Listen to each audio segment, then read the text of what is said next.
जय जगन्नाथ। मैं शिवानी चक्रवर्ती मैं हर्षिका चक्रवर्ती अपने channel Bong Calling Food Tales में आप सबका स्वागत करते हैं। हमारे सनातन धर्म में सावन का महीना अन्यतम प्रमुख पुण्यदायी महीना है, क्योंकि ये पूरा महीना भगवान महादेव को समर्पित है। पूरे महीने महादेव के भक्त महादेव को बहुत सारी सामग्रियां अर्पण करते हैं ताकि भगवान जी संतुष्ट होकर उन्हें आशीर्वाद दें। वैसे तो देवादिदेव महादेव भोलेनाथ हैं, वो अपने भक्तों पर सदा संतुष्ट रहते हैं, लेकिन ऐसी कुछ सामग्रियां हैं, अगर आप सावन में उनको भगवान महादेव के ऊपर चढ़ाएंगे, उन्हें समर्पित करेंगे, तो भगवान जी की विशेष कृपा दृष्टि बनी रहती है, ऐसा मान्यता है। और खासकर सावन में ये सब सामग्री भगवान शिव को अर्पण करने की विधि होती है। सावन में जितने सारे सोमवार आते हैं वो सारे सोमवार आप इसको चढ़ा सकते हैं, लेकिन अगर सारे सोमवार नहीं चढ़ा सकते, कम से कम सावन के एक सोमवार को आपको ये भगवान शिव जी को ज़रूर चढ़ाना चाहिए। वैसे भगवान शिव जी की नित्य पूजा में जो सामग्री होती है, दूध और जल, उसी से ही आप पूरा सावन भगवान जी की अच्छे से आराधना कर सकते हैं। लेकिन सावन में कुछ अलग सामग्रियां होती हैं जो हम डेली नहीं चढ़ा सकते, और सिर्फ सावन में ही इसको चढ़ाने की विधि होती है। और इसमें सबसे पहली सामग्री है गन्ने का रस। गन्ने का रस से भगवान जी का अभिषेक किया जाता है, और ऐसी मान्यता है कि गन्ने का रस से अभिषेक करने से घर में सुख शांति बना रहता है, और इसलिए सावन का महीना ही उपयुक्त महीना होता है भगवान शिव जी को गन्ने के रस से अभिषेक करने के लिए। और दूसरी सामग्री है काला तिल। भगवान जी को अगर कोई अपने मन्नत मांगी है तो आपको काला तिल चढ़ाना चाहिए, और उसकी संख्या 108 होनी चाहिए। सिर्फ काला तिल नहीं, जो भी आप सामग्री भगवान को अर्पण कर रहे हैं, अगर वो संख्या में हो तो ज़रूर वो संख्या 108 हो, चाहे वो काला तिल हो या फिर पुष्प हो या फिर कोई और सामग्री हो। सावन के चढ़ावे में उसकी संख्या 108 होनी चाहिए। और जो तीसरी सामग्री है जो भगवान जी को सावन में चढ़ाया जाता है वो है अक्षत।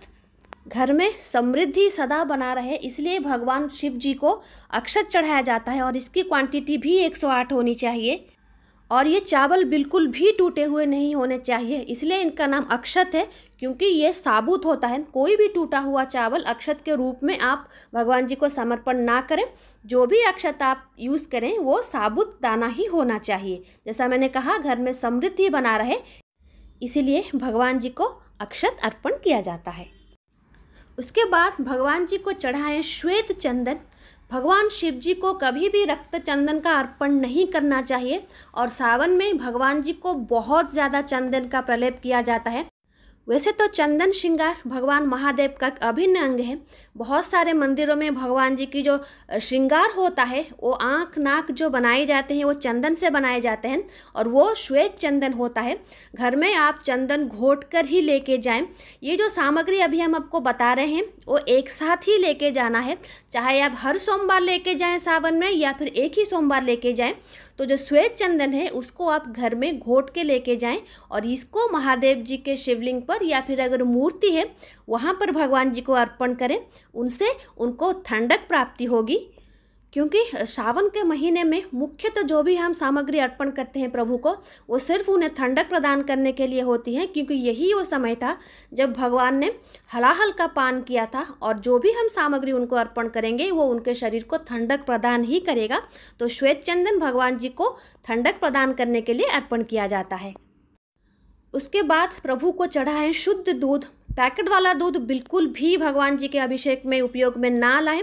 उन्हें सिर्फ गाय या भैंस का जो दूध है वो गौशाला से लाके ही दें, या फिर जो भी आपके घर में दूध देते हैं उनसे लेकर दें, लेकिन पैकेट वाला दूध बिल्कुल भी महादेव के अभिषेक में उपयोग ना करें।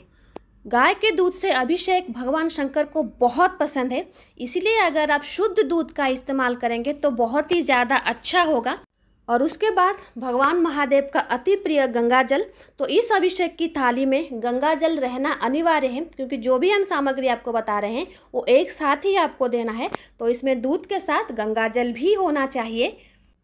और उसके बाद है शुद्ध जल। एक कुएं का जल भी हो सकता है या फिर नदी का जल भी हो सकता है।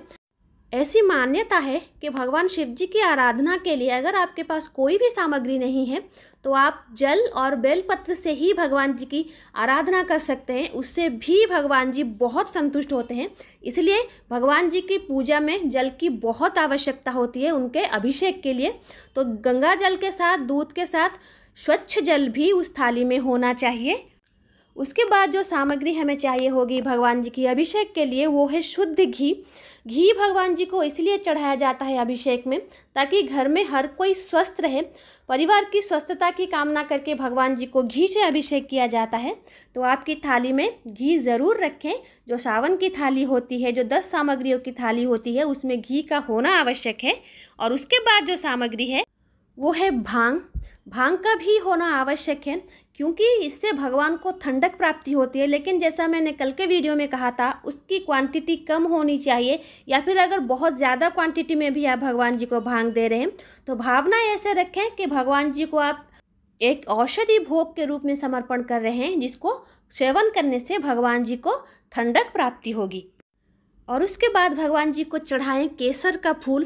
केसर का फूल इसलिए चढ़ाया जाता है ताकि परिवार में जो सदस्य हैं उनमें आपसी संबंध अच्छा बना रहे, प्रेम संबंध अच्छा बना रहे, या परिवार के सदस्यों के बीच कोई भी कलह घर में ना हो। इसीलिए भगवान जी को केसर का फूल चढ़ाया जाता है।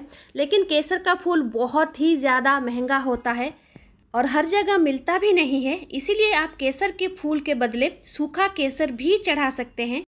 और उसके बाद भगवान जी को चढ़ाएं अगुरु। अगुरु भी सावन के महीने में भगवान जी की पूजा में उपयोग में लाया जाता है और अभिषेक में उसका इस्तेमाल किया जाता है।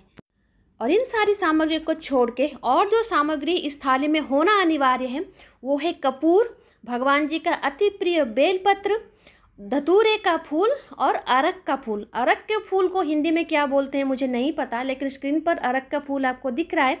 ये सारी सामग्रियाँ इस थाली में होना अनिवार्य है।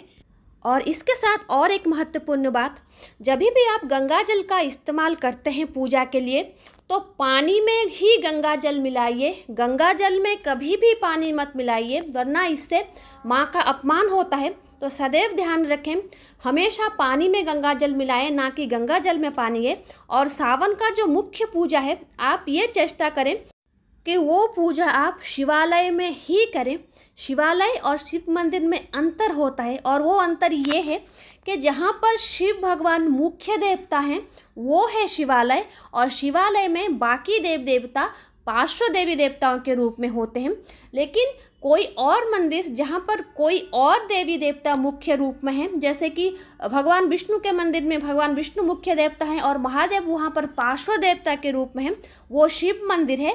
जैसे कि जगन्नाथ मंदिर, वहाँ पर जगन्नाथ जी भी हैं और महादेव भी हैं, लेकिन जगन्नाथ जी वहाँ पर मुख्य देवता हैं तो वो उनका मंदिर है, और जब महादेव वहाँ पर पार्श्व देवता हैं इसलिए वो शिव मंदिर है। लेकिन अगर आप काशी विश्वनाथ जाएंगे, महाकाल मंदिर जाएंगे, केदारनाथ जाएंगे तो वो शिवालय है, क्योंकि वहाँ पर भगवान शिव जी मुख्य देवता हैं। हर गांव हर शहर में शिवालय भी है और शिव मंदिर भी है।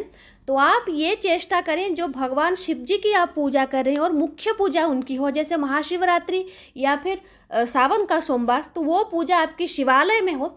अगर आपके आसपास कोई शिवालय नहीं है तो आप मंदिर में जाके पूजा कर सकते हैं, लेकिन आप चेष्टा ये करें कि आपकी जो मुख्य पूजा है वो शिवालय में ही हो।